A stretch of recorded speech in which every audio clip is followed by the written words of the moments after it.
একটু আর একটু পেন্সিলটা করতে হবে তো না করো।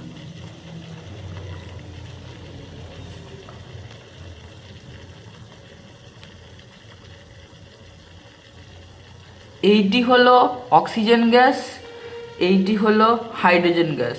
কারণ এটা ধনাত্মক প্রান্ত, এটা ঋণাত্মক প্রান্ত।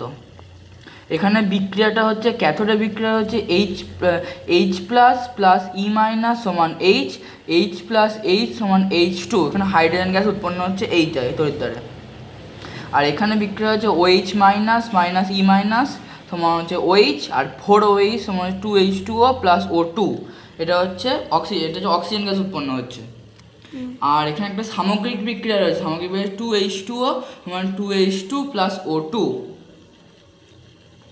আর এটা হচ্ছে গ্রাফাইটের রড, যেটা এখানে তড়িৎদ্বার হিসেবে কাজ করছে। আর এটা হচ্ছে পাতিতে জল নয়, পাতিতে জলের সঙ্গে নুন মেশানো হয়েছে, ওই জন্য এখানে তড়িৎ বিশ্লেষণ হচ্ছে।